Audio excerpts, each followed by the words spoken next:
सभी मित्रों को नमस्कार। योग के संबंध में जिज्ञासा रखने वालों से एक छोटा सा निवेदन करना चाहूँगा कि सारी दुनिया में योग को जिस भांति समझा जाता है उसमें थोड़ी सी भ्रांति है, थोड़ी सी गलती है। लोग समझते हैं कि आत्मा से परमात्मा का मिलन, जोड़, वह योग है। हमें कुछ करना होगा इस जोड़ के लिए, मिलन कराने के लिए, ऐसी धारणा है। मैं आपसे निवेदन करता हूं कि यह धारणा बहुत ही भ्रमात्मक है।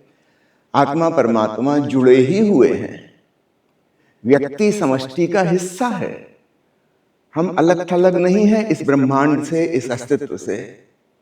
हम उस विराट के ही एक अंग हैं। तो जोड़ हमें कराना नहीं है, जोड़ ऑलरेडी पहले से ही मौजूद है। इस बात के प्रति सजग होना है। तो बहुत बेसिक फॉल्ट, एक बुनियादी भूल हमारे मन में है कि हम कुछ करेंगे उससे योग घटित होगा, हम प्रभु से मिल पाएंगे। नहीं, ऐसी कोई बात नहीं है। हम प्रभु से मिले ही हुए हैं, उससे जुदा होने का कोई उपाय भी नहीं। हम चाहें भी अलग होना तो भी नहीं हो सकते। थोड़ा इस ढंग से देखिएगा, आपका दृष्टिकोण चेंज होगा योग के प्रति। फिर योग के नाम पर जो हम कर रहे हैं वह क्या है? वह केवल हमें स्मरण दिलाने की प्रक्रिया है। वो जो आत्मा परमात्मा का मिलन है, जोड़ है, ऑलरेडी हम उसे भूल गए हैं। उसे पुनः स्मरण, रिमेम्बरिंग, बस इसका नाम योग है। इस दृष्टिकोण को जब आप अपनाएंगे तो मामला बहुत ही सरल, सहज, सुगम हो जाएगा। जोड़ पहले से मौजूद है, हमें सिर्फ जागना है, उसके प्रति होशपूर्ण होना है। कोई चीज जो हम भूल गए हैं हमें फिर से याद आ जाए, तो उसके ही उपाय हैं ये। योग को हम 7 चक्रों के आधार पर, 7 शरीरों के आधार पर, 7 खंडों में विभाजित करके बहुत आसानी से समझ सकते हैं। हमारा पहला चक्र है मूलाधार चक्र, हमारी भौतिक काया से संबंधित, हमारी कर्मेंद्रियों से संबंधित, और इसके साथ जुड़ा हुआ जो योग है उसका नाम है कर्म योग। अपने शारीरिक क्रियाएं करते हुए अपने कर्म के प्रति होश, मेरा यह हाथ ऊपर उठ रहा है मुझे पता चले, और यह भी पता चले कि पता किसको चल रहा है। Know the nowhere, observe the observer. आप पैदल चल रहे हैं कि भोजन कर रहे हैं? कौन है जो पैदल चल रहा है?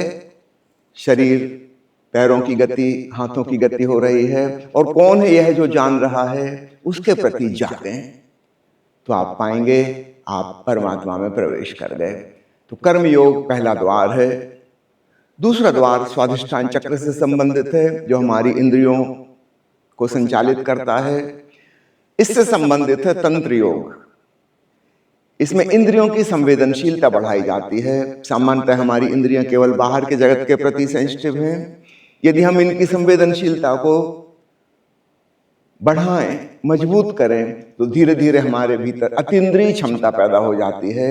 हम बिना आंख के भीतर देखने लगते हैं, बिना कानों के भीतर सुनने लगते हैं। प्रभु का नूर, प्रभु का नाद हमें दिखाई सुनाई पड़ने लगता है। इसका नाम है तंत्र योग। इस भांति हम इंद्रियों को ज्यादा सेंसिटिव करके उनके प्रति जागकर परमात्मा में प्रवेश कर गए। ये प्रभु के मंदिर में प्रवेश का दूसरा मार्ग है। तीसरा मार्ग है मणिपुर चक्र से संबंधित। अगर हम धीमी गहरी सांस लें और सांस के बीच में जो अंतराल है छोटा सा, उसके प्रति जागें, कुंभक जो अपने आप लग रहा है, तब हम पाएंगे वहां से भी हम परमात्मा के मंदिर में प्रवेश कर जाते हैं। और हम पाते हैं कि अरे, मैं अलग थलग नहीं हूं जगत से, मैं स्वयं परमात्मा का ही एक अंग हूं, या हम कह सकते हैं परमात्मा मेरा ही एक्सटेंशन है। तो यह श्वास का योग प्राण योग भी कहलाता है, हठ योग भी कहलाता है। चौथा चक्र है अनाहत चक्र, हृदय केंद्र, भावनाओं का केंद्र। हम भाव के प्रति जागरूक होकर, साक्षी होकर भी प्रभु से अपने जोड़ को महसूस कर सकते हैं। इसका नाम है भक्ति योग। पांचवा चक्र है विशुद्धि चक्र। यह हमारे मन का चक्र है, यह विचारों का केंद्र है। यदि हम अपने विचारों के दृष्टा हो जाएं तो अचानक हम पाते हैं कि वह जो दृष्टा है, जो मन में चल रहे विचारों को देख रहा है, वह स्वयं परमात्मा का ही हिस्सा है। वह उससे जुदा और अलग थलग नहीं है। तो यहां से भी हम प्रभु में प्रवेश कर जाते हैं, विचारों के दृष्टा होकर। मंत्र योग भी इस ज्ञान योग का ही एक हिस्सा है। छठवां चक्र है आज्ञा चक्र। यहां पर ध्यान केंद्रित करके हम राजयोग अथवा ध्यान योग की साधना करते हैं। किसी भी विधि के द्वारा बस साक्षी हो जाओ, दृष्टा बन जाओ, ज्यादा जागरूक और संवेदनशील हो जाओ, और तुम पाओगे तुम परमात्मा ही हो। तुम्हारे भीतर से आवाज आएगी, अहम ब्रह्मास्मि। सातवां चक्र है सहस्त्रार चक्र, सर्वोपरि। यह शुद्ध चेतना का चक्र है, प्योर कॉन्शियसनेस। यहां किसी विधि विधान की जरूरत नहीं है, न कर्म की, न श्वास की, न इंद्रियों की, न भाव की, न विचार की। बस जागरूक हो जाओ। इसका नाम है सांख्य योग।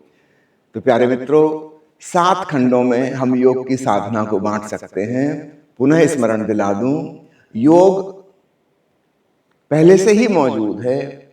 हम परमात्मा से पृथक कभी हुए ही नहीं, सिर्फ इसके प्रति हमें जागना है। इसलिए होश की साधना, become more aware, more sensitive, बस इतनी सी बात है।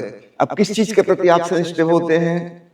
वो शारीरिक क्रिया है कि इंद्रियों की संवेदनशीलता, वो आती जाती श्वास है कि हृदय की भावनाएं, कि मन के विचार, इससे कोई फर्क नहीं पड़ता। बस जागना है, चेतना है, और हम पाएंगे मैं ब्रह्म स्वरूप ही हूं, उससे जुदा कभी था नहीं, और मैं चाहूं तो भी नहीं हो सकता। हाँ, भूल सकता हूं, मैं उसके प्रति सो सकता हूं। इसलिए योग का अर्थ है जागरण, हमारी मूर्छा टूटे और वास्तविकता का हमें एहसास हो। बस इतनी सी बात कह के अपनी चर्चा समाप्त करता हूं। बहुत बहुत धन्यवाद।